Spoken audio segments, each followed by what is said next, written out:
Hello, everybody. Welcome to Red Pill Nation Hangout number 444. Yeah, sorry for the delay. There was a whole bunch of technical issues tonight, and I'm at a complete loss as to why it is that happened, but it is. Roger might be joining us later. V, if you're actually listening, or if you want to jump in and you're on Teams, yeah, you seem to have disappeared off of the you seem to have disappeared off my phone list, and I can't send you a message or phone call you anymore. I don't know what's going on, but yeah, you're invited. Ro-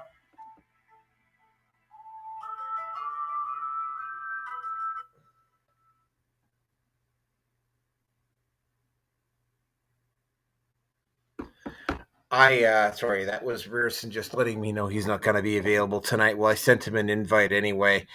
So yeah, I don't know where you are, V. Roger Hansen might be joining us in a little bit. I am not sure, but I am full. Like I said, I am always at this point fully prepared to do this show on my own on short notice, and that is exactly what I'm going to have to do tonight. I suspect. Just give me a second here because apparently there's been another glitch in this. Come on. Come on. There we go. Let's go to the edit. So yeah, what is who's so right now it is just me on here. I say it might be a little bit different. Might be a little bit different later on, but yeah, I just had to do a few. I just had to do a couple little things. So, what are the topics tonight? Okay, yeah. Um, okay, topics for tonight are one, Ukraine coordinates with NATO to attack a nuclear bomber base in Russia. Then, and this is the reason why I'm actually on tonight, is because like there's been a lot of stuff that's happened in the Manosphere, and hardly anybody's been hardly any. It keeps happening. Therefore, I have to keep reporting on it. This week, Japan introduces a bachelor's tax, and B. Tomi Lahren sticks her foot in her mouth about men twice in. Well, actually, I mean, we'll just get into it. Yeah, she managed to stick her foot in her mouth again. Topic number three. When I actually went because well, I actually saw this live in person in a city that I live in. Support for Pride is faltering. Robbie Starbuck puts everyone on blast about monitoring Pride events. So this is probably going to come up. Like there's in almost invariably there's going to be someone who's kind of going to come up with some embarrassing footage. Number four, riots encouraged by Democratic leaders occur over ICE arrests in LA.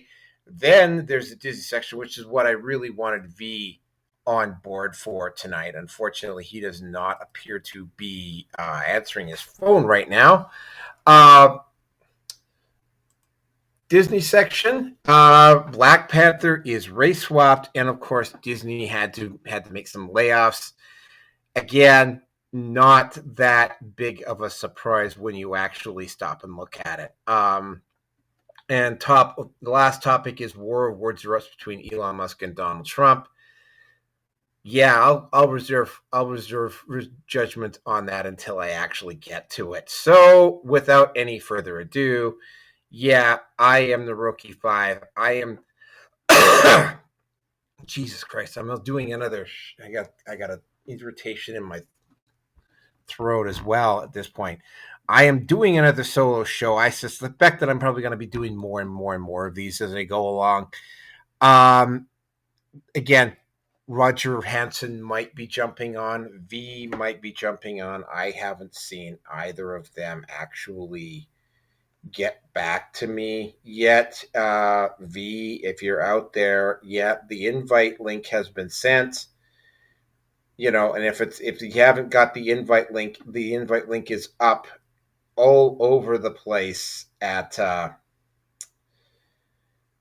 invite link is up all over the place on Teams. All you got to do is go over there and find it.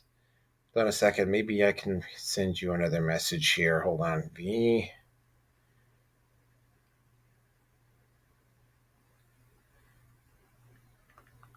Hey. Hey. I lost.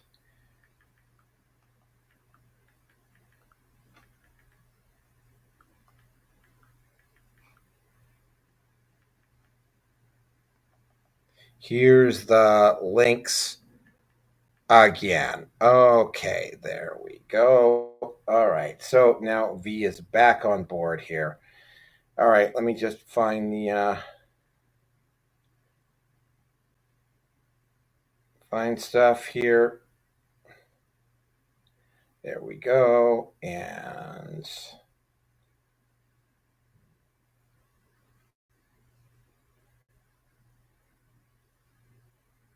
there we go. All right, so hopefully V will be able to jump on board here sooner rather than later. So anyway, let's just get into this. Yeah, I've been running just a little bit distracted tonight. This one, the first one, the coordinate Ukraine launched another series of attacks into Russia again.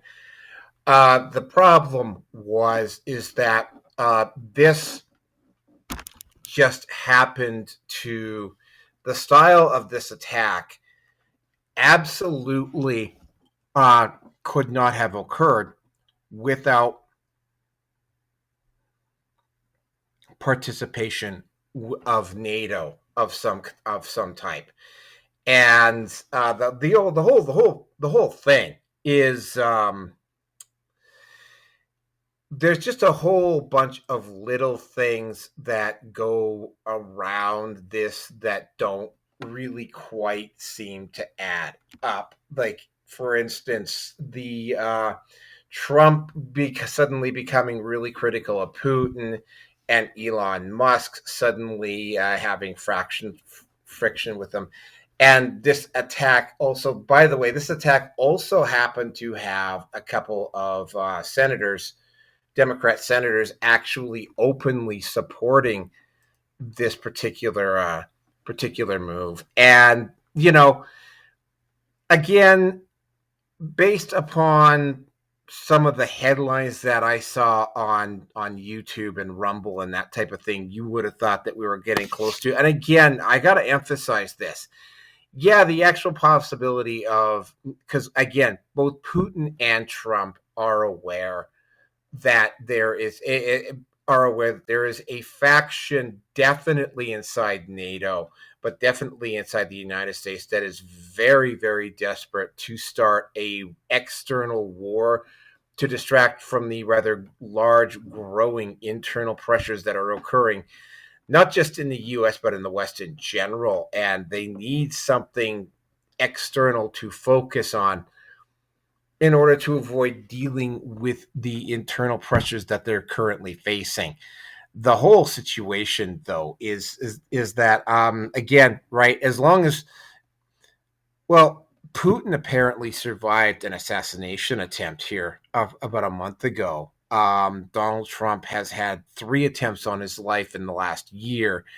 So, I mean, it's like, yeah, in some form or another, there are clearly factions inside the West that want. I don't know why they would want, like, sacrificing an entire generation just so that they could stay in power. I don't know why they would want to start a war like this, because it will not end well. They don't have it's not like World War II, where you have a very clear-cut case of, say, Germany being expansive and aggressive, and, well, basically going out and getting Lebensbraun and that type of thing. It's not like that. They don't have the support for it, but there's people that are currently in power that are quite clearly pushing for this type of a situation to start. What do you do in this particular type of situation? And this is part of the reason why when you hear guys in particular, I want to take this to the Manosphere perspective. This is the reason why you hear guys in the Manosphere talking so much about the need to get off the grid and to get yourself some autonomy and some self independence. Because if they do actually succeed in starting a war, and I have to suspect that, especially if the Democrats somehow get back into power, if the Democrats are somehow able to swing it and get back into power, they will attempt to start a war. Mostly because it's like, again, and I'm going to quote What If Old History here, they can sense that the leftist dialogue on culture and their hold on power and their hold over the media and what they attempted to pull off with BlackRock and all of that stuff is starting to unravel. And because it's starting to unravel, the whole thing is really, you're starting to see really desperate moves being done by the people in power, which is why you saw Lindsey Graham and whatnot acting like warhawks without. And by the way, the legislative branch of government, just like the executive branch, does not possess the sole power in the United States to declare war. That is, period, end of story. Like, they just cannot do that. And,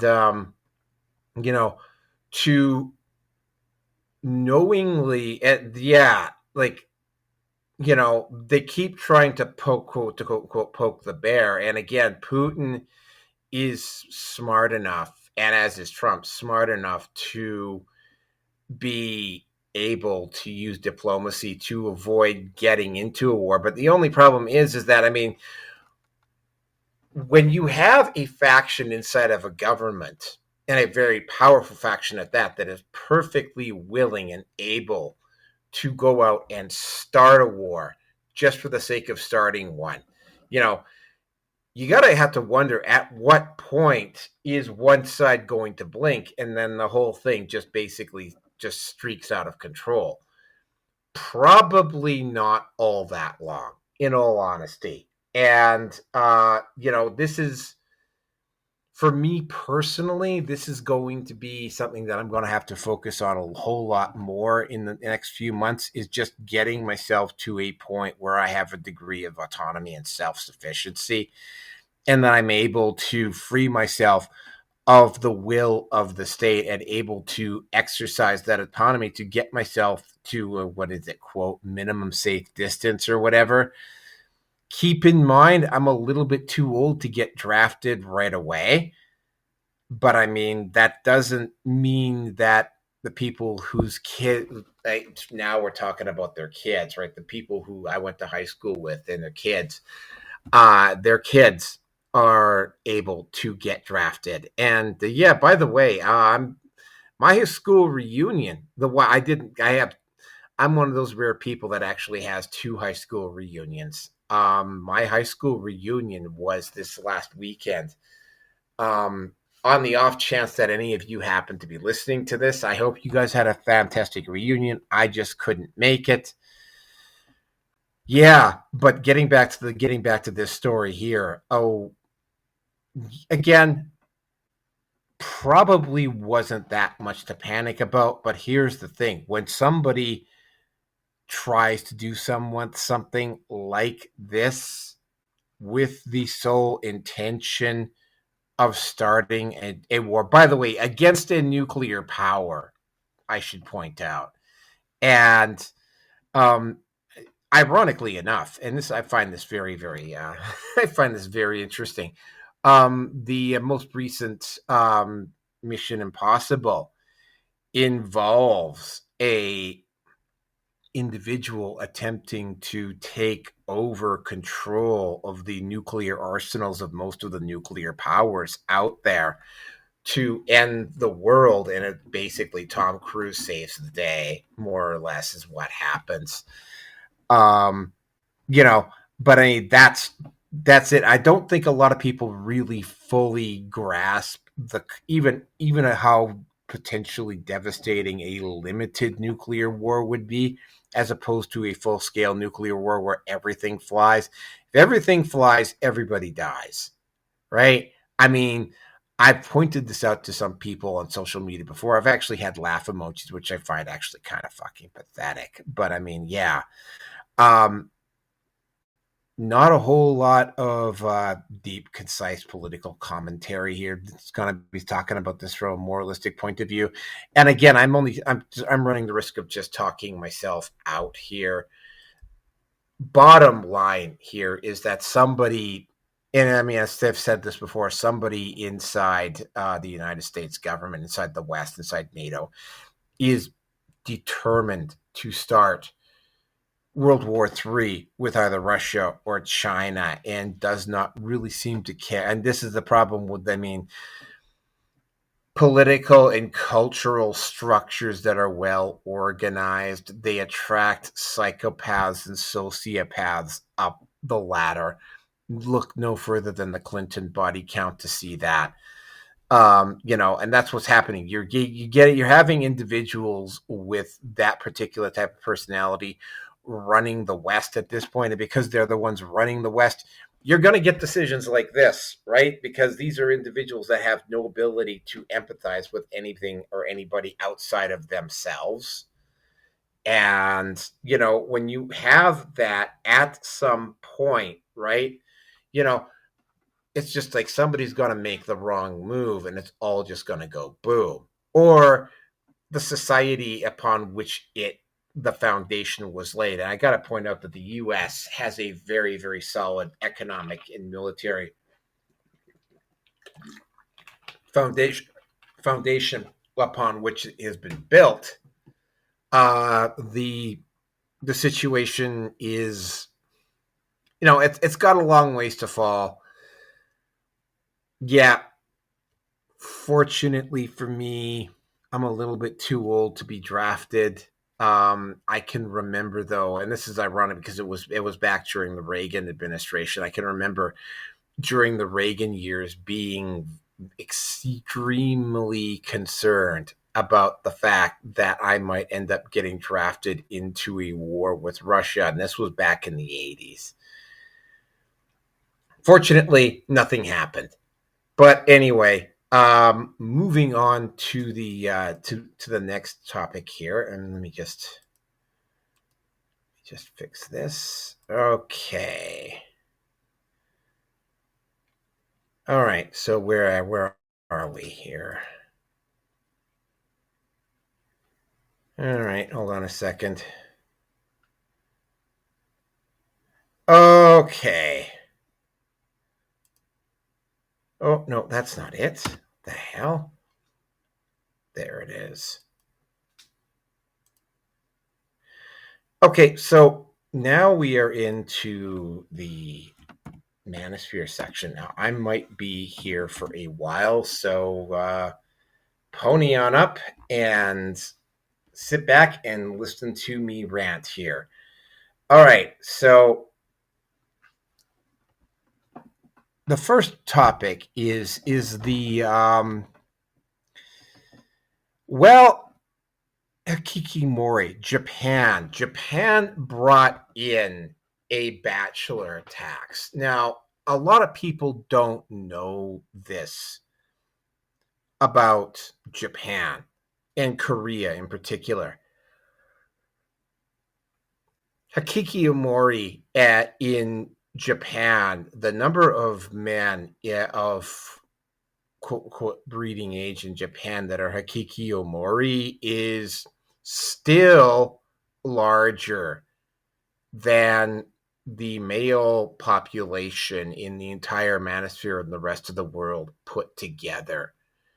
Now, I realize that might be a bit of a shock and a surprise to some of you, but yeah, that's actually true. And what a lot of people don't seem to realize is that, like the number of men in Japan that have just, and I mean, if you go from culture to culture, the reasons vary, but in Japan, the societal and cultural pressures um, are really kind of crippling. You're expected, even from a very early age, to get into the right school and get the right grades. And then your homework level is all pretty intense. And then, of course, when you finish school, you need to get into the right school. And then when you finish school, by the way, you're in debt at that point, by the way, not necessarily as bad as you are, say, in the United States or Canada, but you're in debt at that point. Then when you get into debt, then you're expected to go out and get the quote unquote the right job. And then, of course, the expectation is that you're going to get married, have kids, and you're just basically going to stay on the hamster wheel until you die. And the number of, what's basically gone on is that, like there's it's not, Hikikomori is the same and different to what MGTOW is. What I've noticed with a lot of Hikikomori, and I did notice this when I was working in Banff a few years ago, is that there's a bunch of men, and you think that when you look at the Japanese culture, you generally consider uh, Japanese men to be kind of neat and organized and all of that. And what I've noticed is that there's a lot of Japanese men that are not like that at all, actually. Like they're very messy. They're not very particularly neat. They're not particularly clean. It's like they really just don't seem to care, right? They do their jobs, they go home, they play games. They don't necessarily want to socialize. They definitely don't want to end up stuck on the hamster wheel, being a slave or being at the whim of somebody else. And these guys, they just withdraw, and it gets described as depression, or it gets described as this, or it gets described as that. you know and this is a very similar pattern. It's similar but different to what happens in North America when it comes to MGTOW, because MGTOW has a very similar path. The difference is that, and I don't know, I've never spoken to anybody in Japan who's a Kikiomori, so I don't know what it is. But what usually happens is that you go into this depressive period for a while, and then when you get out of the depressive period, you get to that's the thing when they talk about MGTOW being freedom, right? You get to that point where you have the freedom and you get to rediscover and redefine yourself by your own terms. So I don't know how many men in Japan actually go to that next level. I hope some of them do, but it is ultimately, when it comes to the Manosphere, and specifically when it comes to MGTOW, every male in the Manosphere that's MGTOW has to find their own path and their own way out of the scenario that they're in. Nobody else can do it for them. The thing is, though, is that there's up to something like, when I did a rough estimate on this, came out to about 40 to 50 million men of breeding age in Japan that are like this, like the photo that you're currently seeing down on the cover. That's what you see when you look at the Hikikomori situation. Now, it has it has drawn ire and hostility and fear and whatnot inside Japan, because these men aren't, quote unquote, being productive. And, well, define productive is what my situation is. Are you productive as in, do they want to be a tool of the state? No, not really. And honestly, I can't blame them. I really don't like being a tool of the state either. And I've had people go and say, well, you're a tool of the state anyway, snark. It's like, there are degrees to which this occurs. Now, what is different between Japan and what is going on in the West is that the hikikomori in Japan has been around a lot longer. I do believe, and by the way, this definitely has a tie-in with what is going on in North America when it comes to MGTOW and the Manosphere and the Red Pill. The numbers are a lot higher, and what is going on, and this is something that has been floated. I mean, I can remember seeing discussions about this years and almost more than a decade ago now, about Western governments in Japan eventually having to initiate, and this is the part what I'm talking about when I talk about the bachelor's tax. This is what I mean about the bachelor's tax. And the bachelor's tax is basically almost like a kind of a punishment for men that do not want to conform to the system and do not want to contribute or are quite happy just to do the minimum. And again, I really can't blame them if that is what they want to do. I mean, when I, for instance, first realized that, that I would been playing into the stereotypes and whatnot. I mean, it was freeing. And I mean, it's like, I really stopped caring so much about what my place in society is and what my family or my coworkers or whatever thought about me, because it's not about them. It's about me achieving what I need to achieve, right? It's not about what they think I should be doing. And the whole issue here is that, and this was discussed way back in 2013, like MGTOW is going, what happens specifically with MGTOW, and I have said this before in the past, if enough men go MGTOW, eventually, well, each man, just think of each man as a domino or a little rod that is perpetually holding the system up, right? As each little piece gets removed, I mean, you can remove a fair number of pieces without the system actually starting to cave in on itself. At some point, though, you start taking away enough men, and enough men simply refuse to participate in the system. What you end up getting with is that some of the parts of the system start to falter. Some of that house of dominoes, some parts of that house of dominoes start to go down, right? Why do some of those parts start to go down? Because the men that were supposed to be there to help maintain that system are not participating in that system anymore, right? And if enough men withdraw their support from the system collapses. Feminists be damned, right? Like, if men choose to withdraw their support from the system, if enough of them do it, the system breaks down.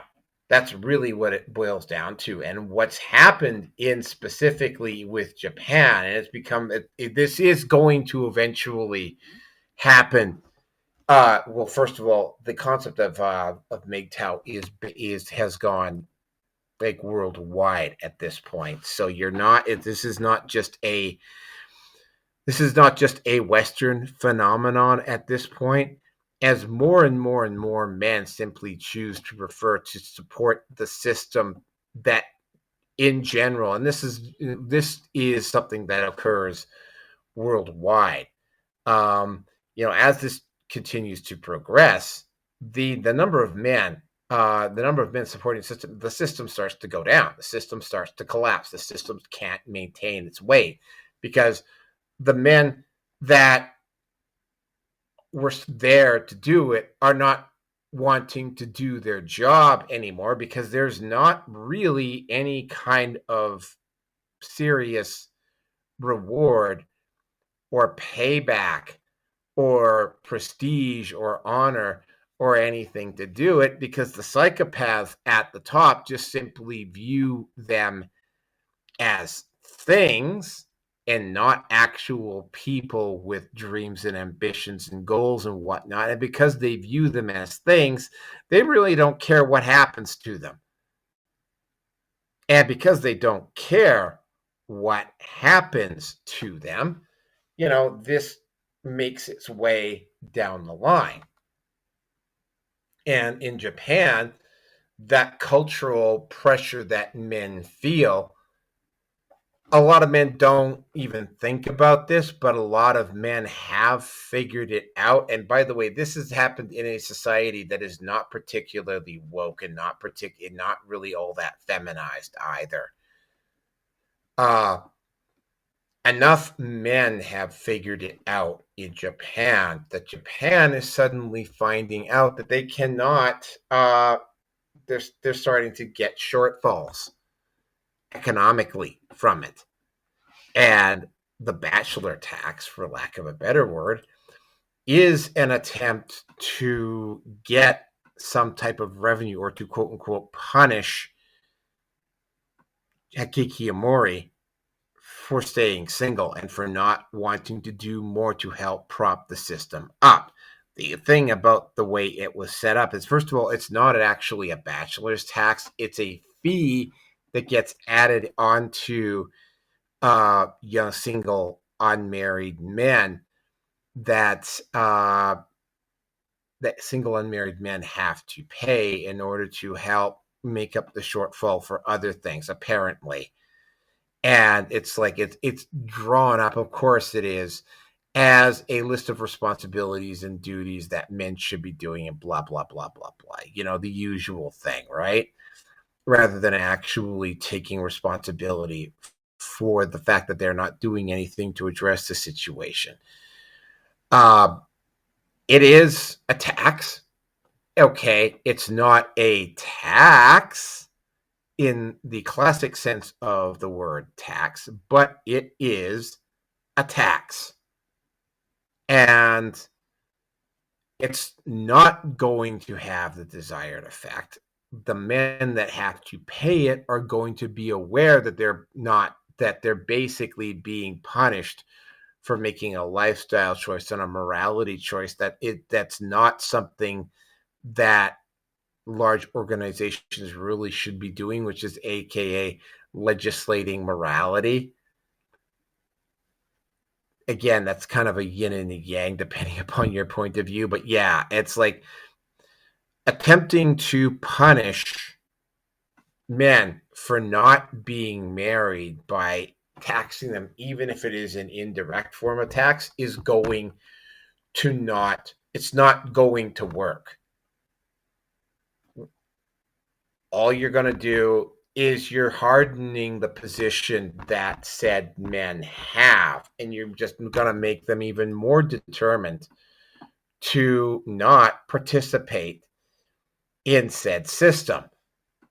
And the reason why I'm saying this specifically about Japan is that this is eventually going to find its way over to North America or the West at some point, because again, the Manosphere is growing at an incremental rate at this point. They've been doing everything they can to try and prevent the growth of the Manosphere. In particular, they've been doing everything they can to try to stymie the growth of MGTOW.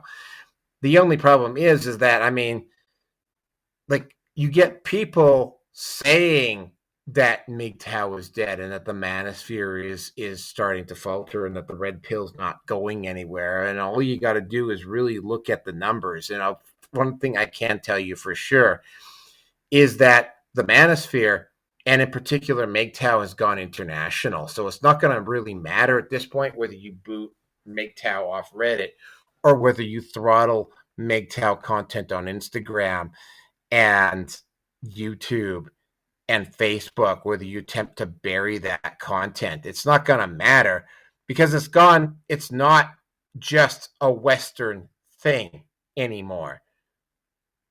So, while they've managed to slow the growth down, although not nearly as much as they think they have, well, they think they've slowed the growth down in the West. They actually haven't slowed the growth down.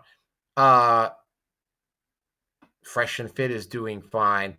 The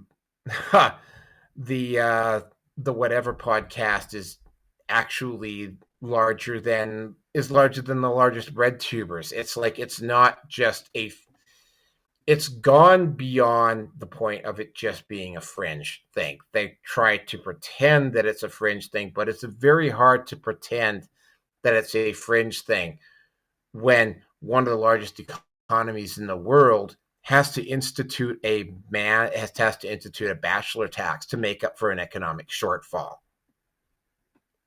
Yeah, that's true. You may not like MGTOW, you may not like the Manosphere, you may not know that much about hikikomori, but I mean, bottom line is that, and of course the Japanese government and all the mainstream media will deny this vehemently.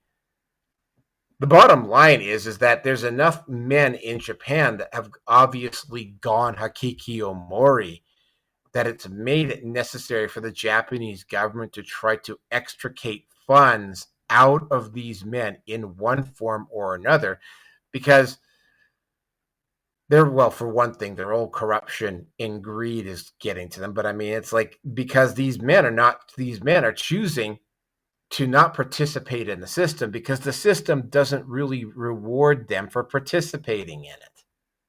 And that's going to continue.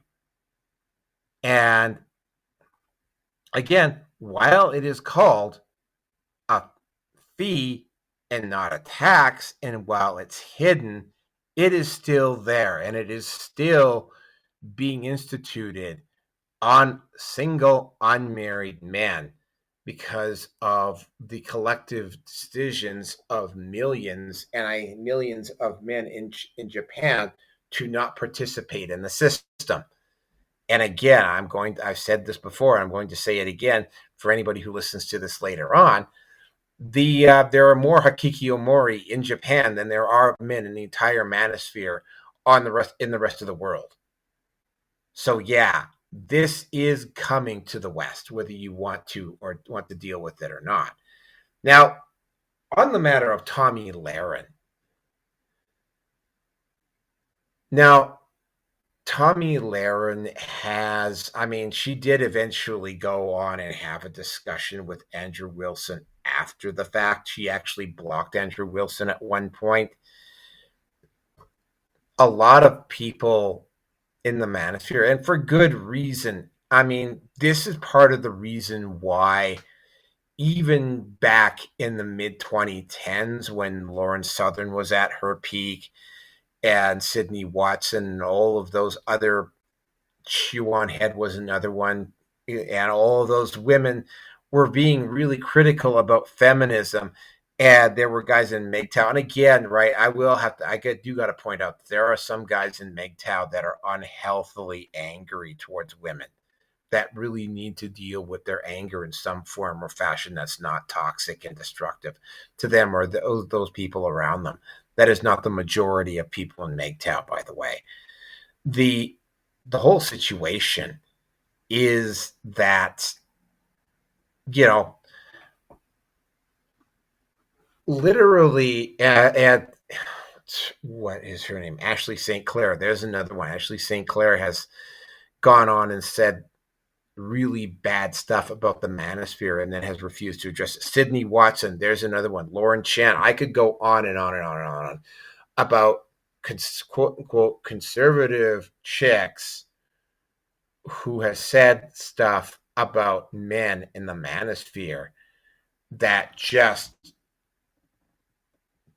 did not put them in a good light. For the men in the Manosphere that are listening to this, man, it's like, I don't enjoy telling men that just because she agrees with you does not necessarily mean that you should be pairing up with her or whatever, right? A woman will say based stuff if she thinks it is in her best interest to say based stuff, and that's what I have seen. I mean, Lauren Southern is a prime example of that. I got to point out something to you. Lauren Southern slept with Destiny. Let that sink in, right? Like,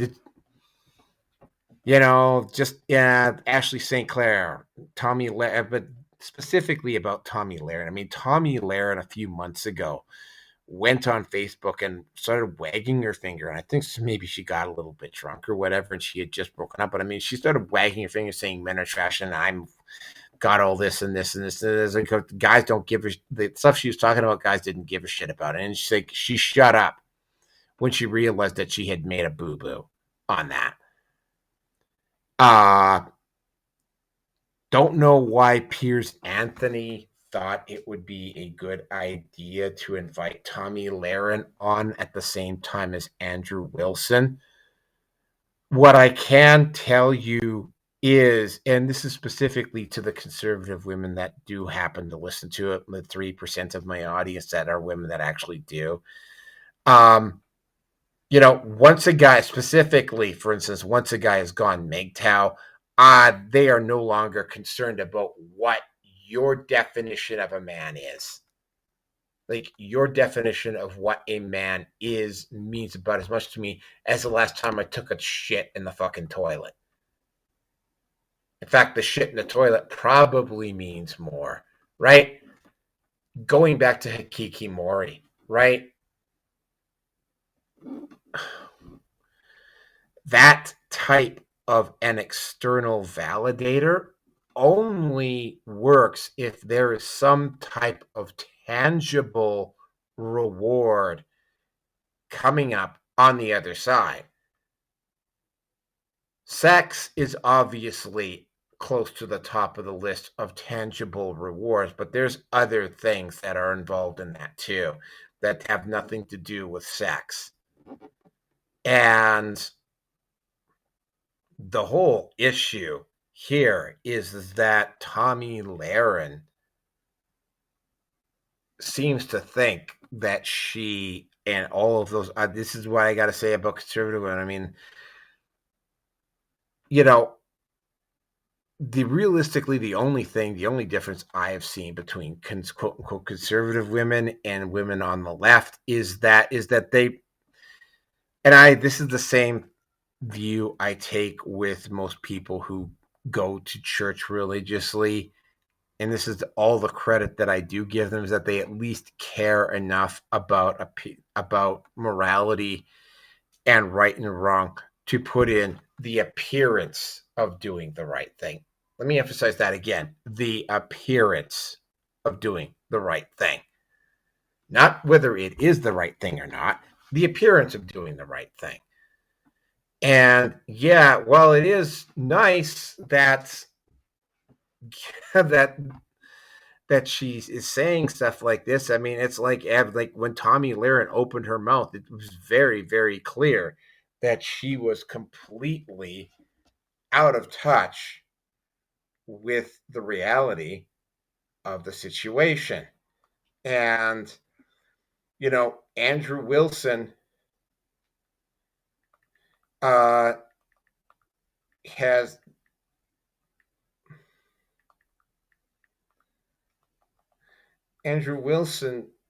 has dealt with enough of the of this crowd to know what they is, and it's like, and I mean, I've got to see enough of the highlights of the debates. It's like, to a person, every single person that I've seen Andrew Wilson debate will do anything other than answer the point. They will get into obfuscations about definitions about stuff or whatever, but they will never just simply give a yes or no answer to something, like, ever. And while Tomi Lahren did eventually go on Andrew Wilson's show and they did have a discussion, she did actually ban Andrew Wilson at one point. And that, it doesn't look good for her. And it's like, again, right, it's to the men in the Manosphere that are listening. And I have a really low count on the show tonight. I don't really seem to be getting that many views. Sorry, but I'm to the one listener I've actually got. I mean, if you're thinking that conservative women are somehow magically going to be the answer to this, no, they're not. They're slightly, and I mean only slightly, better than liberal women. And I mean, when I mean slightly, I mean just slightly. And, the only one of the so-called hot conservative chicks that I've seen that hasn't said something stupid about the Manosphere is Eva Vlar, and I suspect that Eva Vlar has seen enough of her fellow conservative women stick their foot in their mouths over the Manosphere for her to put two and two together and to figure out that it's like, yeah, maybe I'll steer clear of that. So yeah. Tommy, I am not into any conservative women there. Your opinion about what you should decide what a man is moot and irrelevant until you're willing to address a couple of very critical facts. Like, one, are you willing to take accountability for your own actions? Which, by the way, is what got Tomi Lahren into trouble in the first place on this, when she said that second thing. And then, two, are you willing to address the uncomfortable fact that for a man in this current society, that any interaction that he has with a woman hands that woman a metaphorical gun that she could pull out and use on a man, or have some other man do it on her behalf at any time, even decades later, and that is an imbalance in power that badly needs to be addressed. And until it does get addressed, you're going to see large numbers of men in the West dropping out. And it's like, yeah, okay, you slowed down the growth of the Manosphere. You specifically slowed down the growth of MGTOW, but MGTOW is still growing. In fact, MGTOW is still growing in terms of actual raw numbers, it's actually probably still growing faster than it was back in 2020 when you shut down the MGTOW subreddit. You might not look like it because it's gone quiet and it's gone underground, but it's there. All you got to do is go over to Fresh and Fit and whatever, and Rolo Tomasi and all of those guys, and you can see that stuff right there, right in front of your face. So, yeah. To the guys, yeah, I'm sorry. I really hate having to tell you some basic fundamental truths, like any woman that you're involved with has a metaphorical gun that she can pull out on you at any time, and you need to be aware of that. You think I fucking enjoy telling people that? You think I like mentioning stuff like that to people? No, I don't. Right? And a lot of you don't want to listen to it because you quote unquote love her or whatever. It's like, yeah, you know what? I love her isn't going to mean shit if the divorce gets nasty. Or actually, it doesn't even necessarily have to get nasty. All that really has to happen is you get two corrupt divorce lawyers and they can keep the divorce proceedings, in some cases, going longer than you were actually married to the woman. And heaven help you if you have kids, because to quote again, this is a documentary that I always encourage people to see, Divorce Incorporated. Heaven help you have kids. I mean, I literally, one divorce lawyer who was interviewed for that documentary, like literally mentions like, if it's a divorce and they have kids, they literally call the kid little bags of money. Just stop and think about that, right? That's, by the way, that is just the corruption in the courts.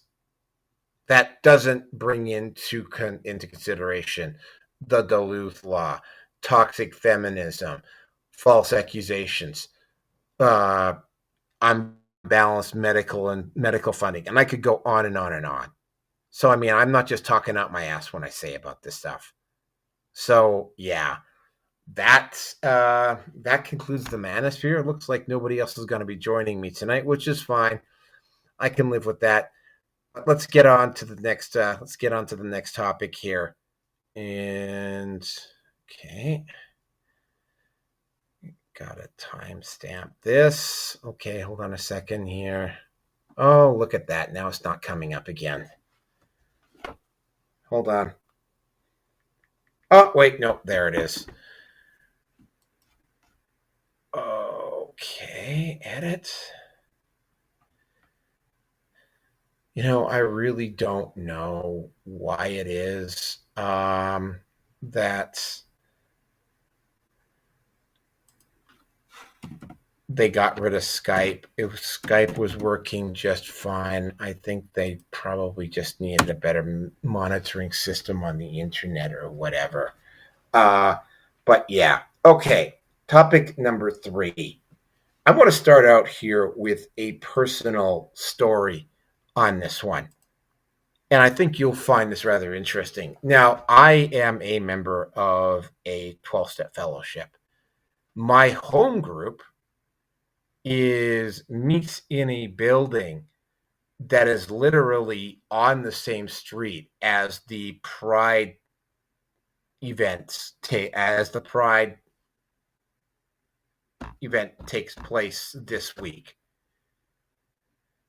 And while I don't usually attend it, and in fact I've never attended it, what happens though is because the Pride events usually has vendors or whatnot at their event.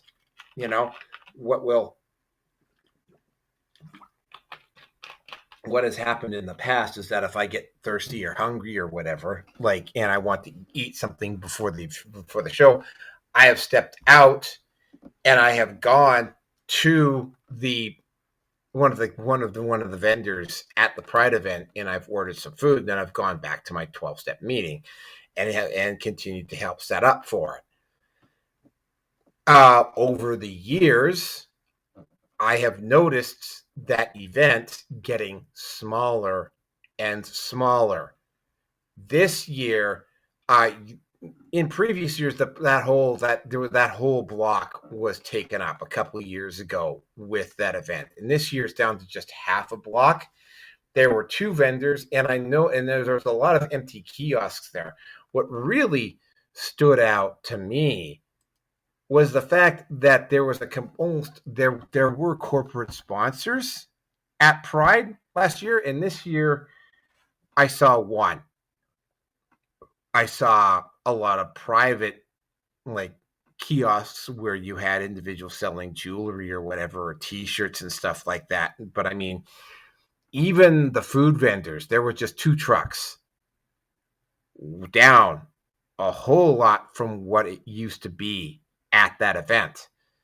And I didn't really think too hard about it. until I realized about this topic tonight. It's sort of like, yeah, like there were zero corporate backers at the event this year, like none at all. There was one banking institution that had a kiosk that was there. Like maybe they weren't there that day, but but they were not there when I was there. And I was there on a Saturday. I went in there Saturday evening, which is usually when they're at their busiest. And yeah, like even the stage where all of the events take place, even that was nowhere near as packed as it was a couple of years ago. Um, why is that happening? Well, again, first of all, I live in Alberta for one. And again, Alberta's not particularly, there's a fair share of rednecks here, trust me. But Alberta is not, in particular, the cities are not really all that, like they're not far right places by any stretch of the imagination. And when I say that, it's like, yeah, no, they're not. And there's generally a lot of support for the LGBTQ plus community in Calgary and Edmonton.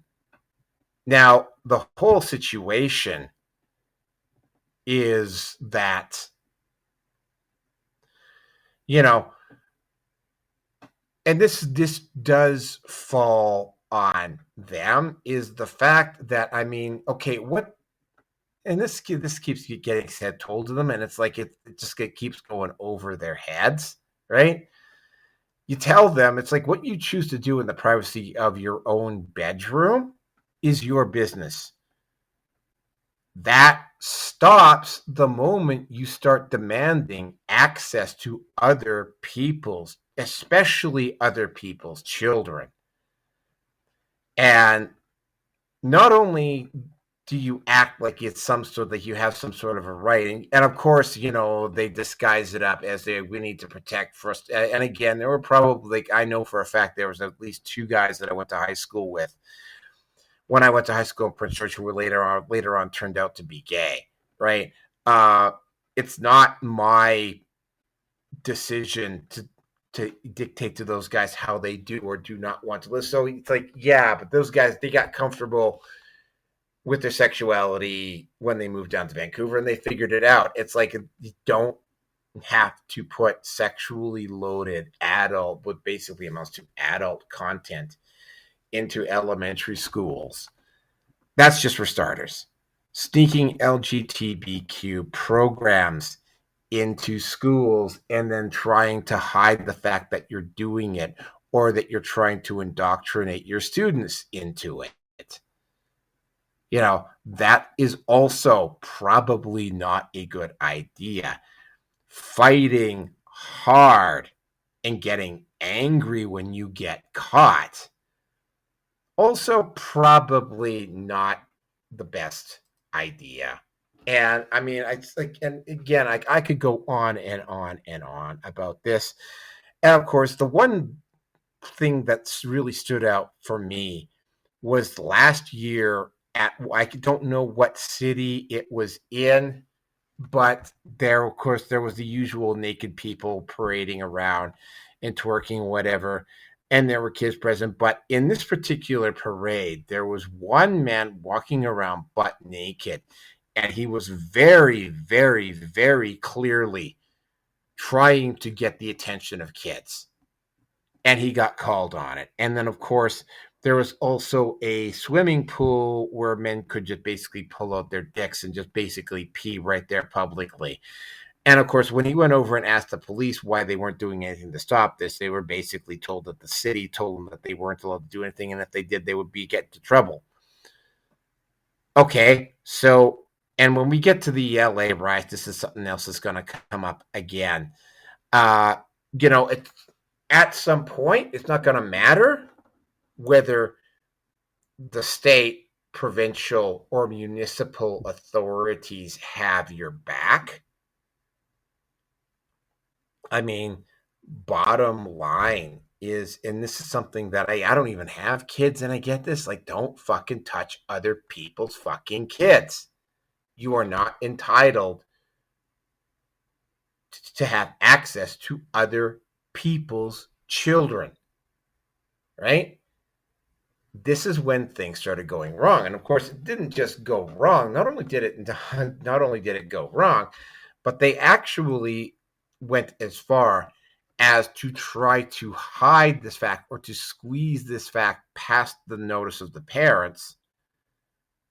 And, and they were getting caught time and time again. There was one particular school district in Colorado where that was really notoriously bad for having this happen. So Robbie Starbuck came up with a strategy, which I'm not going to be taking part in, but I'm going to see other people probably. And I mean, by the way, when I was at this Pride event in Edmonton, although I was only there for about 5 or 6 minutes, right, I didn't see any kids. There may have been kids there. I didn't see any. So that particular Pride event, there were no kids there that I saw. But if the local municipal or state government refuses to do anything about this type of behavior, then it is. And this is the part about independent media and independent content on both YouTube, Rumble, etc., etc., etc. Right?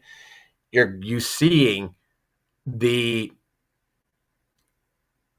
What Robbie Starbuck did, and what I think you really need to pay attention to is citizen journalism. Go out with your phone camera, record this stuff, send it to them.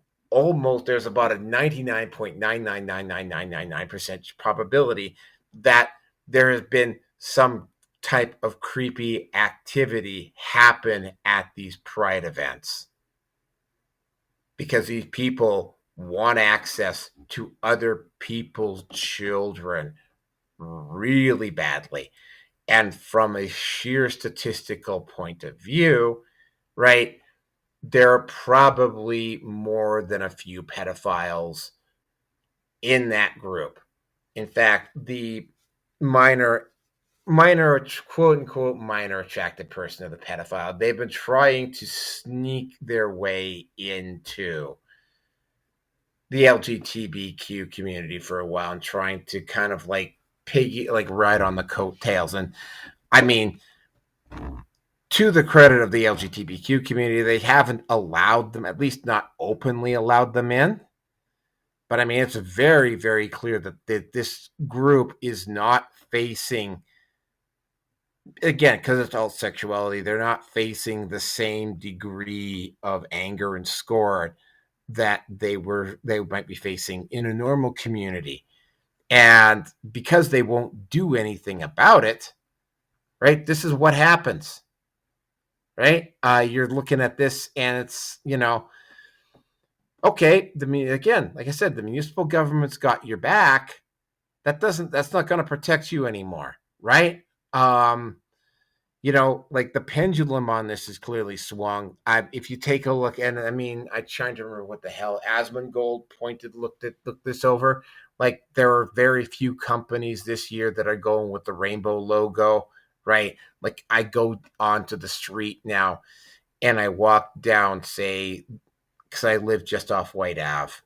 For those of you who might want to try to track down where I currently live, I live just off White Ave. And White Ave always had those bright, brilliant, freshly painted rainbow crosswalks. Those rainbow crosswalks and they were painted over every single year. They're not being painted over this year. They didn't go in and refresh them this year. At least they haven't so far. And they're not putting them out nearly as much anymore. And that is, a lot of that, again, because it's just been a cumulative effect of these individuals being told over and over and over and over and over again to leave their fucking kids alone, and they won't fucking do it. Right? Now, how many times do you have to be told to leave other people's things, stuff, children wife, whatever, alone before it dawns on you that you should be doing it, before the anger over the situation hits a boiling point. Yeah, okay. You were able to stop the million-person protest because, as a surprise, Muslims don't want their kids diddled either, and sided with the Christians in order to protest. And they had to back away from that because they realized that would take just one person going in there with a flag that was either pro Hamas or pro Israel, and the whole thing would have just spiraled out of control. Right? You can pull tricks like that, but those are just simply delaying tactics, right? You're just simply delaying the inevitable at this point, and the inevitable conclusion that you're having to look at is like, yeah, like, stop fucking touching other people's kids. Like, keep your fucking hands off my kids. Not my kids, obviously, because I don't have any. But yeah, like, clue the fuck in. Stop touching other people's kids. Or what's going to happen is what you're seeing now, where you have going to have independent journalists going to these pride events, and you're allowing this debauchery to happen right out in the open in the public. And yeah, you're not going to be like, just like the slut walks, like, you're not going to be able to get away with it indefinitely. Like, it's going to get exposed one way or another. So yeah, stop touching other people's kids. That's a simple thing. It's a very easy thing to grasp. If it's not your kid, you don't get to influence your values on them, and you definitely don't get access to them to teach them about sex before they're ready. Period. End of story. And with that, I'm going to go on to the next topic here. And the next topic is... Oh, look at this. This one is really interesting. Okay, so ICE has been they are engaging in more and more arrests. Like, initially, they were only going after they were only going they were only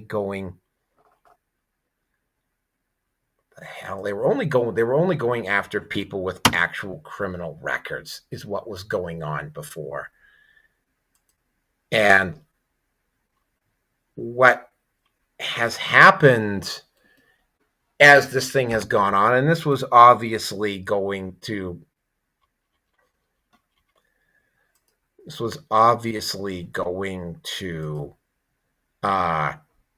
happen on a larger and larger and larger scale as this goes on. They're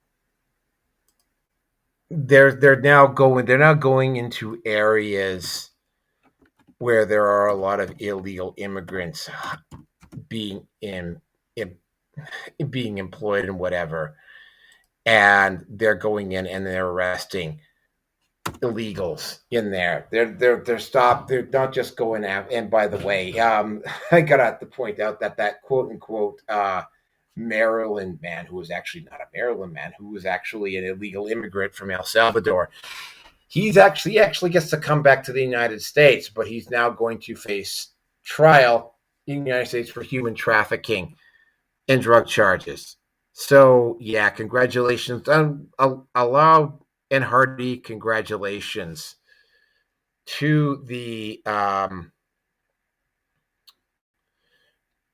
Democrats who fought so hard to keep this wife beater and professional criminal out of prison in El Salvador. Congratulations on your major win there. The only problem is that now he's still not going to be free. What's going on here is that he's now going to be facing criminal charges here in the United States. So he's not going to he's not going to walk out a free man. And by the way, like, no matter how many times you try to spin doctor it, he's not a Maryland man. He is a illegal alien. He's not a fucking dreamer. He is an illegal alien. Deal with it. So what happened here is that ICE went in and engaged in a mass arrest in an area where there was a lot of workers. What ended up happening is that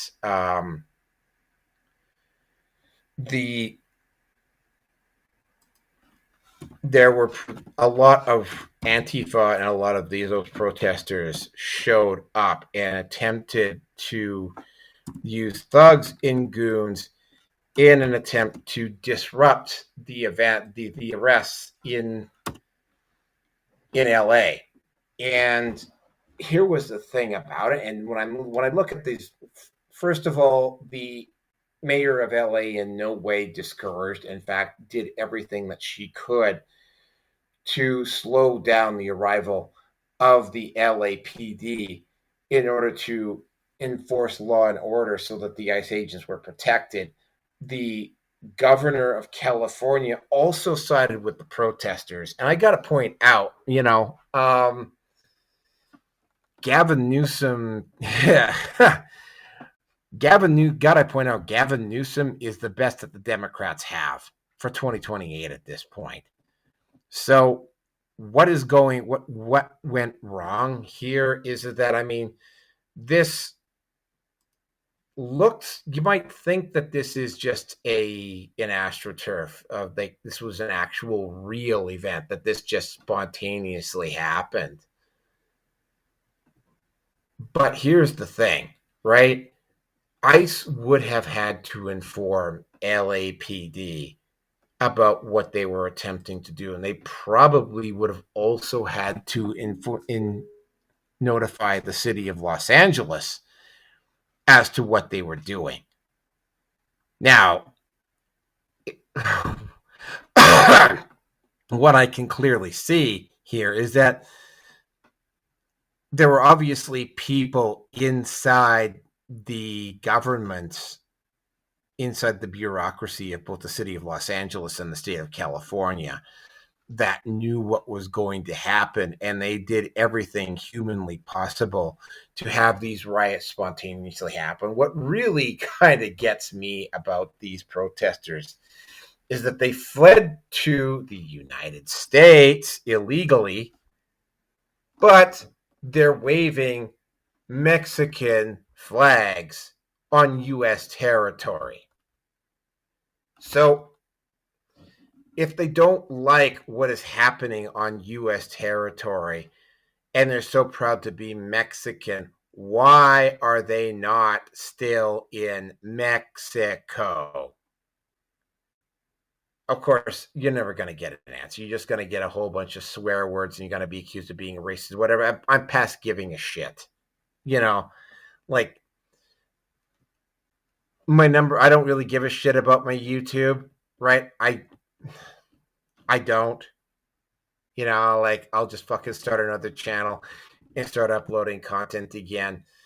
I really am past giving a flying fuck about whether my YouTube channel stays up or not.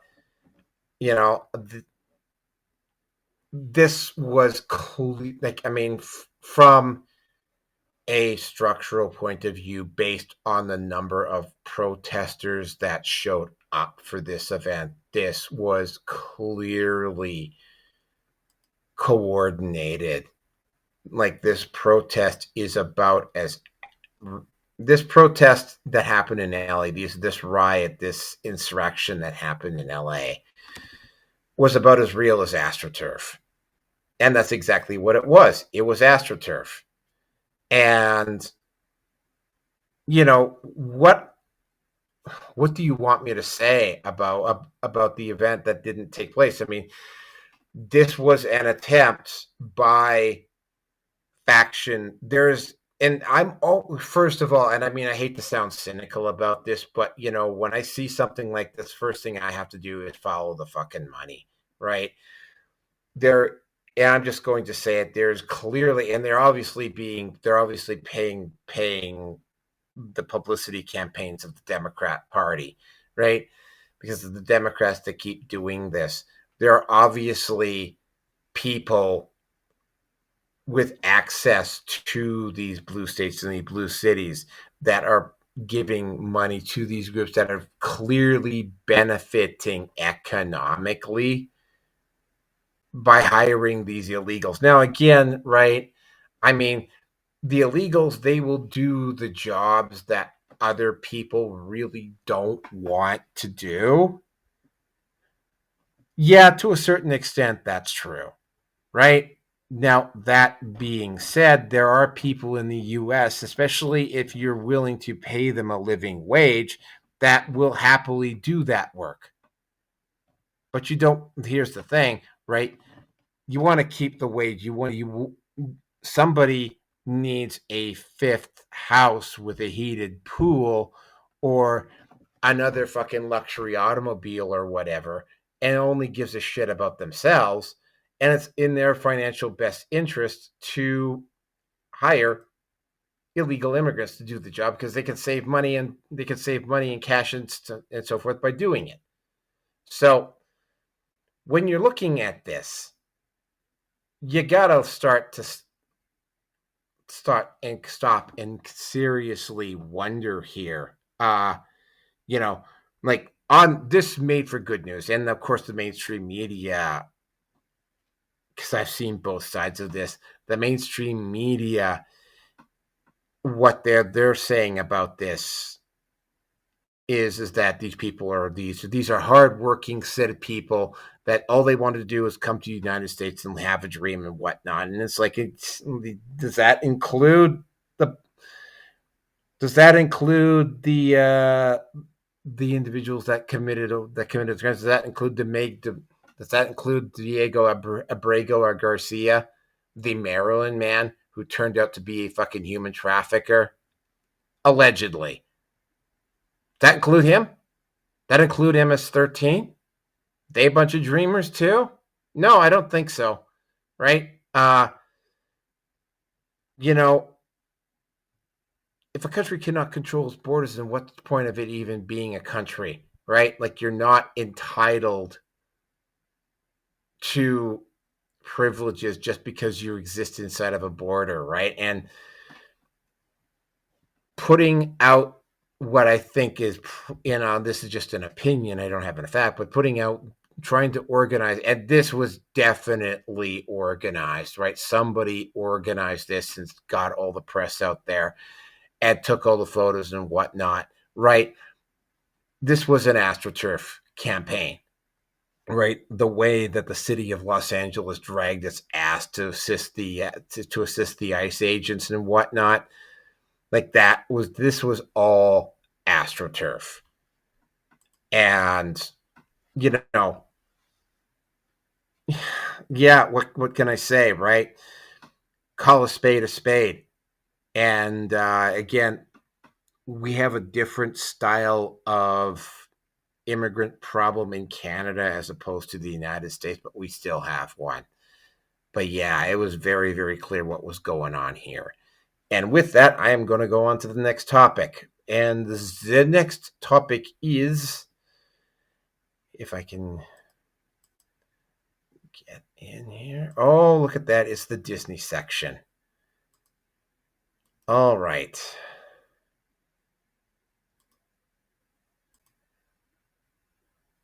All right. Get woke, go broke. Last year, Disney lost something between $1 billion and $2 billion on its films, in particular Strange World. And like this year, it's not going much better for them.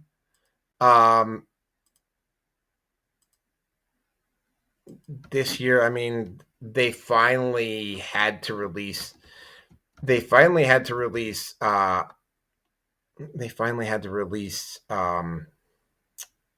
Snow White, And yeah, surprise, surprise, Snow White did not do particularly well. Rachel Zegler just cannot help herself. She just cannot stop being stupid. And there were just a whole bunch of other things that happened around Disney that it probably shouldn't have had. Like, if they're going to have um, a if they're going to have a Snow White, it might be actually better if you actually have a Snow White that actually has, that's actually white and not Snow Brown like Rachel Zegler. But I mean, they botched on the Seven Dwarves. They botched on Rachel Zegler. They also botched in handling the publicity about this. And it wasn't just Snow White. It was Strange World. It was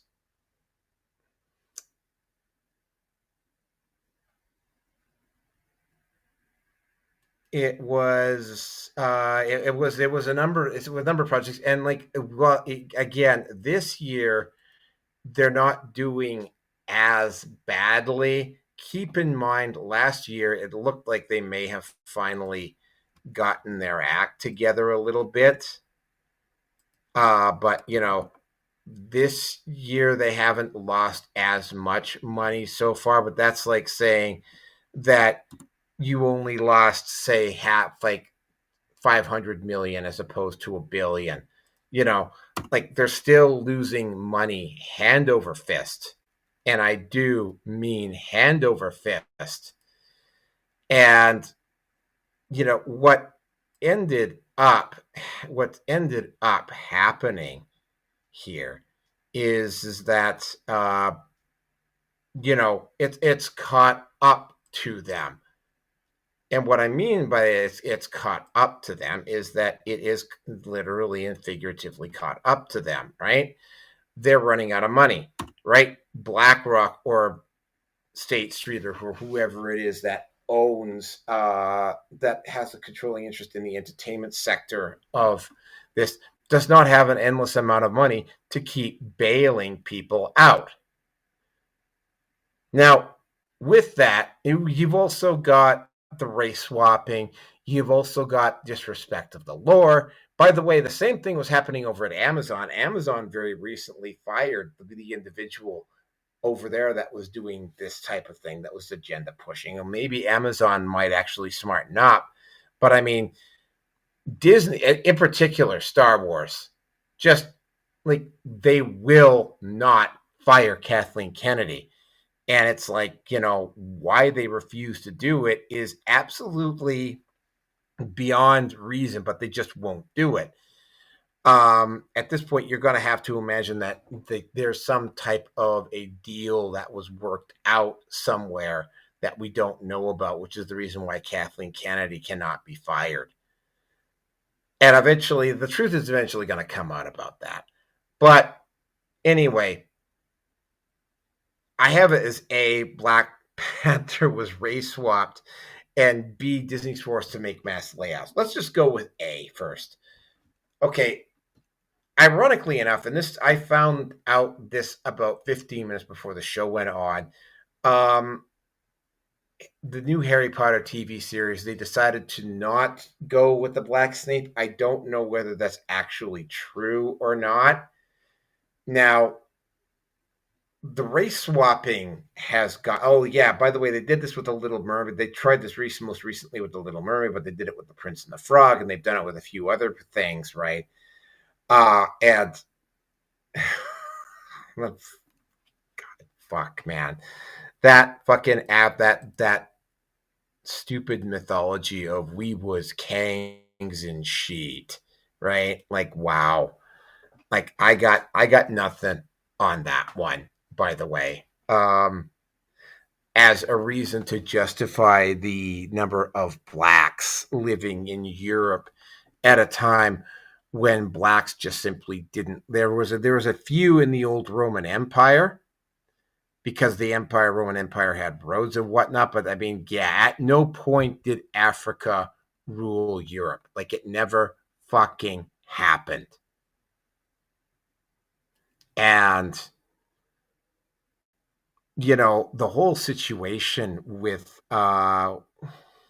this and with all the race swapping and the ancestral DNA, if that was the case, would clearly show that there would be a much heavier African content in ancestral DNA in Europeans if that was the case, and that is not the case. So you got all the race swapping, and it's been it's been kind of because it's been going one way. It's usually been white characters that get swapped out for black characters, right? And I mean, there have been some really bad. Anne Boleyn from the BBC and Achilles, also from the BBC, are two of the really, really bad ones. The Princess and the Frog.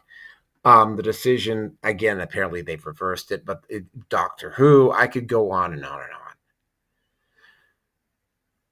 It was all well and good when the race swapping was going the way of white to black. It was definitely okay when it was going.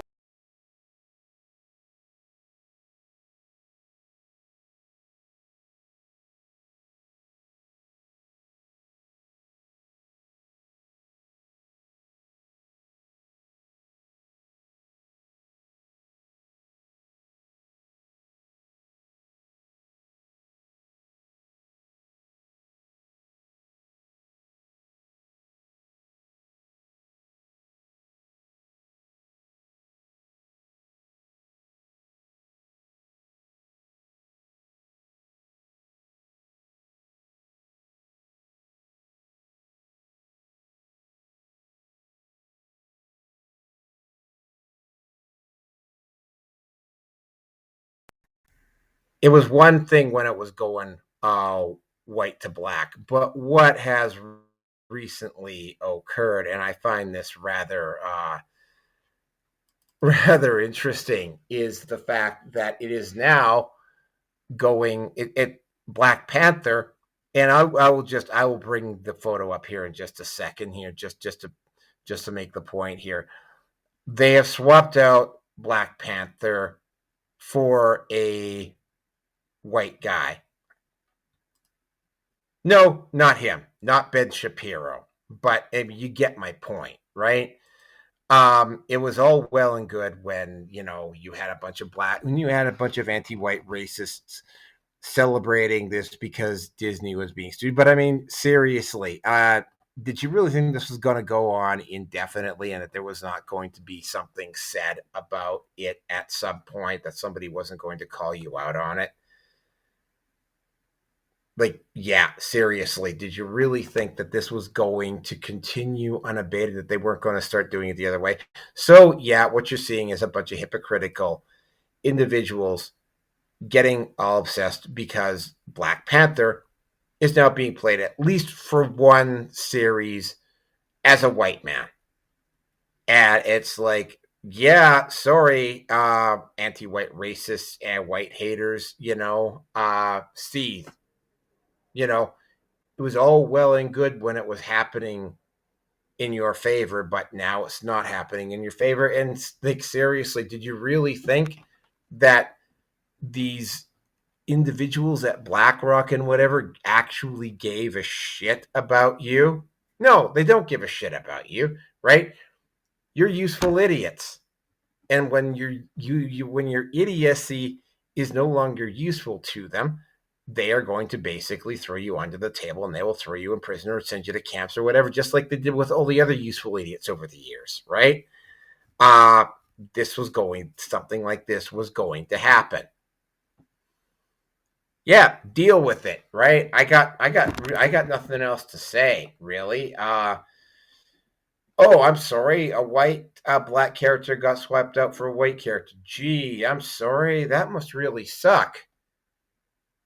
Um, you know, that must really suck, right? Oh, what? Wait. Let me guess. It was the lore, right? Oh, well, it's all those other characters that you switched from white to black, that was lore too. Yeah, hate to break it to you, man, but you know, one of the best ways to come up with good black characters is to actually create good characters on your own, right? To come up with good characters on your own, and don't tell me that that doesn't happen, because I damn well know it does. It can happen. I mean, it's like I have seen some decent non-white characters come up in the comic. Oh, by the way, the comic movie's basically on its way out anyway, I should point out. But I mean, yeah, yeah, gee, I'm sorry, you're right. Black Panther is played by a black man. That's part of the lore. But you want to know what else? Captain America was played by a white man.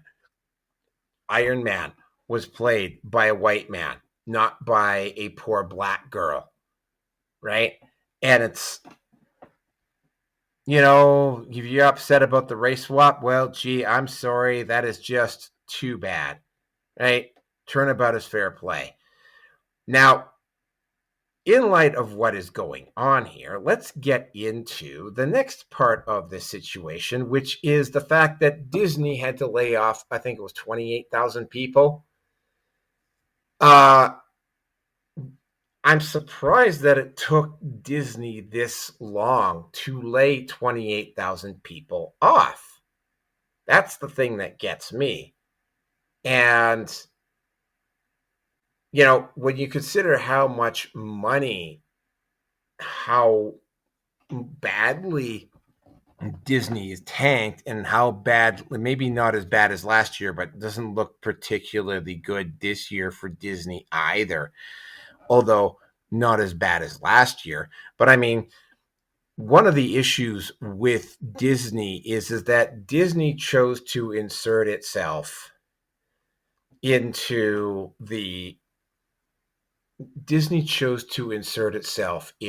social issues, and having that one woman. And by the way, this has to be pointed out. The chance of a woman having two trans kids is 9 million to 1.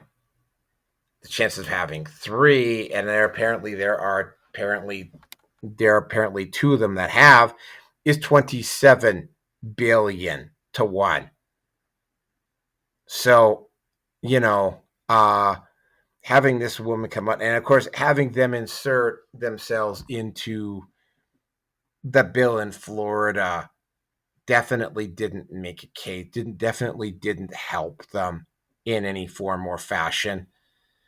They should not have inserted themselves into that. And it's like, again, right, they alienated half their base. So now, not only are they not making any from their film division, but they're not making any money from their parks either, because they alienated half the population, because they're not getting the same tax breaks in Florida that they used to, right? It's like, it could go on and on and on and on and on, right? So yeah, Disney had to lay off 28,000 of its employees. Not overly surprised about this. Disney is going to continue to hemorrhage money as long as they continue to take a stand on issues that don't involve them. They are going to continue to hemorrhage money if they keep doing woke, right? Get woke, go broke is a real thing. There have been some movies that have been the exception to that rule, but the two that immediately spring to mind that were exceptions to that rule were Barbie and Captain Marvel, and both of them had extenuating circumstances as to why they ended up doing better than expected.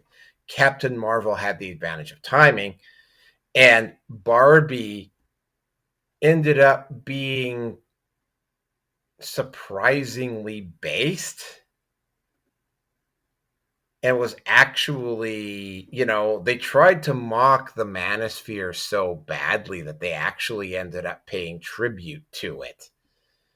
So, I mean, even when they have done well, like they just keep making the same mistakes over and over again. And it's not just Disney. Like yesterday as well, I went to see the most recent Mission Impossible movie. And I'm a bit of a spoiler here, so maybe if you want to move ahead 5 minutes or so, you can maybe get past this part.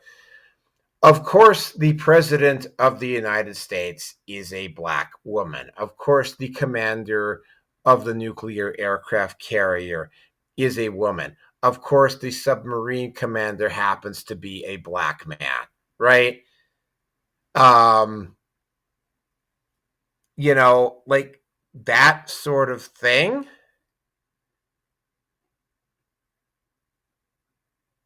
People notice that now, right? You can't help but notice that because it's been pointed out a number of times over the years, right? And it's like it's not that I'm particularly not that I'm racist or anything like that, but I mean it's like, you know what? I didn't bother to see color until BLM started pointing out color. Yeah, I hate to break it to you, man, but it's true, right? I didn't give a shit about color until BLM made it an issue, right?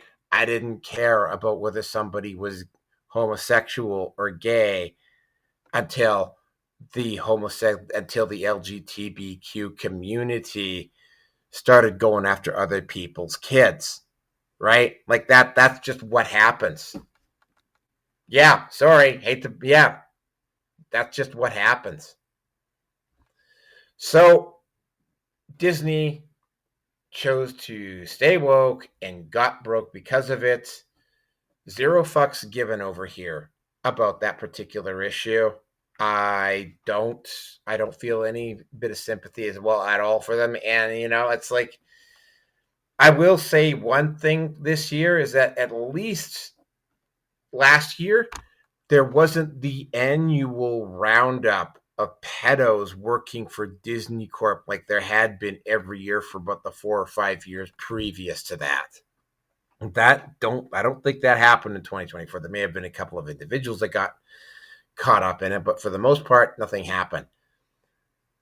Yeah, that's do I now that I get down there again, look at what happened with James O'Keefe and Rainbow Kids, right?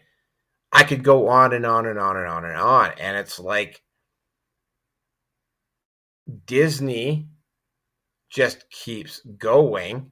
And they're still gonna keep going. Silver Surfer in the new Fantastic Four movie is going to be a woman, even though Silver Surfer is definitely a guy. Oh well, lore and ha ha ha. It's just a fictional character. Yeah, well, hey man, Black Panther's a white guy. Oops. Yeah. Oh, sorry. What was that? Lore? Yeah. Right back at you. So, zero fucks given. Literally zero fucks given. And Disney is getting exactly what it deserves. That's all I got to say about it. And with that, we are going to go into the last topic of the night. And here we go. Yes, we are going to go into the last topic of the night. Oh, this one's rather interesting. Okay, Elon Musk and Donald Trump. Now, I am wondering how much of this is actually real and how much of this is actually just professional wrestling. The whole thing with this is, I mean, I can kind of understand where Elon Musk is coming from with this one. The whole issue with Elon Musk is that, I mean, Elon Musk made all of these cuts with Doge, and he cut a couple of $1 trillion off of of waste, and then it just turns around and all of those savings are spent back again on Donald Trump's big, beautiful bill. And I can understand where why Elon Musk might get a little bit angry about having about having all his efforts go pretty much to naught at this point. Because it's like, yeah, I mean, he made all of these efforts to cut all this money, and then Donald Trump goes and puts all that money back into this big, quote unquote, big beautiful bill, and that kind of just like it. You made a contribution. You helped get Donald Trump elected. You made an effort specifically with U.S. aid to reduce the corruption, and you do it, and everybody's happy and patting themselves on the back and whatever, and only for Donald Trump to go and take that money that they saved and go and spend it again. You have to have a big ego in order to run $1 billion company, and I could see Elon Musk getting kind of pissed off. Elon Musk said some stuff that it appears as though he couldn't back up, and he's kind of backed away from it. Now, this is what happens when you have big egos. Stuff like this happens. And what happened here is that Elon Musk got a little bit pissed off at Donald Trump and made some claims. Would Donald Trump have gotten elected without Elon Musk? Yeah, maybe not. I'm not really 100% certain. I can, however, also say with a high degree of certainty, though, that the fact that Twitter/X was no longer basically a mouthpiece for the Democrat Party, that definitely helped. Now, looking back in hindsight, it was very, very clear that Kamala Harris was never going to win. Right. I mean, it looked very briefly like, say, in about August or so before people started figuring out what Kamala Harris was like, that she wasn't. But I mean, Biden got the popular vote, although not by nearly as much as they thought it was, even though he's far ahead. Hillary Clinton was listed as being 3 or 4 points ahead, and she lost to Donald Trump. And this particular vote, I mean, it was dead even, right? And knowing what the polls were like, pretty obvious. I mean, like, projection on my part clearly would say that it's like based upon how how consistently skewed the polls were for the Democrats in the previous 2 presidential elections, that if the polls were dead even, that means that Trump was going to take it I won't say he would take it in a walk, but he was going to win quite handily, and that's exactly what he did. He didn't cheat to win, by the way. So, yeah, I kind of get the position that he's in. I am not fully Team Trump. I fall into the Trump is a different crime family as opposed to the one that has been running the show for most of the last 25 or so, since 92, more or less. Basically different crime family. The difference between, say, what is going on with Trump as opposed to what was going on with Obama and Biden is that, the Pax Americana crime family, they at least allow a little bit more independence of their citizens and focus more on international issues as opposed to, say, what the globalists do, who want to control what you think, what you see, what you read, what you eat, exactly, like everything, right?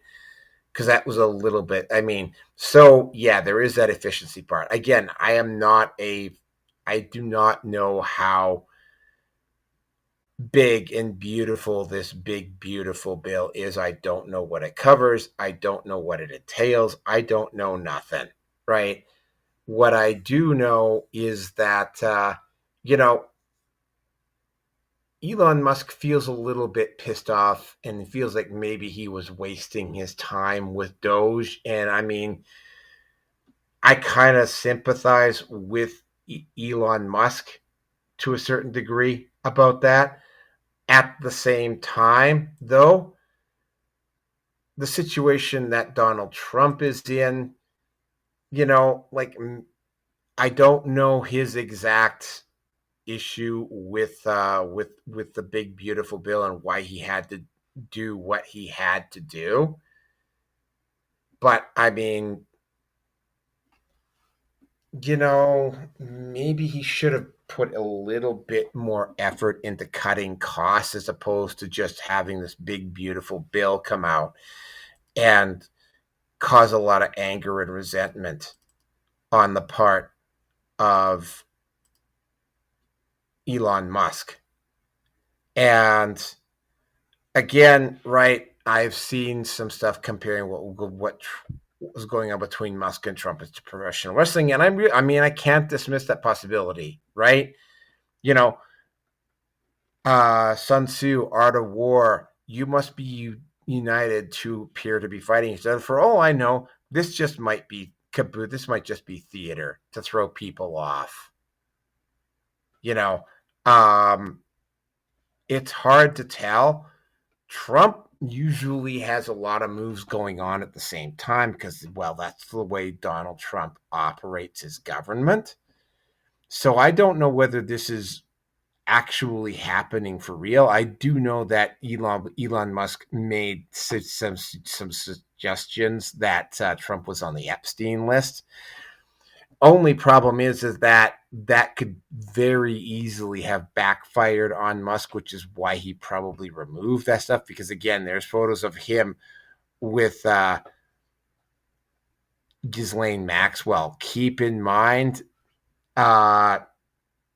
Epstein liked being photographed with famous, well-known people. So the fact that Ghislaine Maxwell got herself a photo op with Elon Musk and that Epstein got himself a photo op with Donald Trump is not the smoking gun that a lot of people think it is, right? Like, there's a lot of photos of Epstein with famous people, right? Epstein liked to be photographed with famous people. Now, is Donald Trump actually on the list for real? Well, I am leaning more towards a no on that, but then again, you never really know for sure.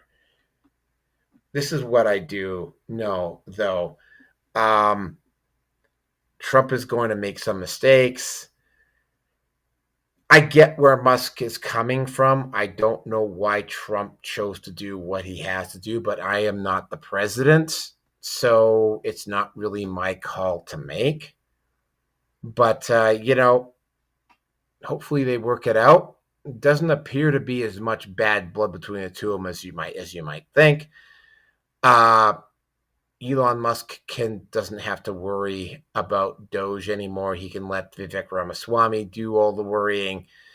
Hopefully, Doge catches a few more people. I would definitely like to see what they uncover if they actually ever go into the Pentagon, for instance. That would be a rather interesting. That would be a rather interesting look if they did that. But again, I don't know. I really don't know. So that is the conclusion of Red Pill Nation 444. Let me know if you like this independent content. I suspect I'm going to be doing more and more and more of it as I go along. I'm getting a little bit more comfortable and getting a little bit used to doing more independent content. Let me know if you like it.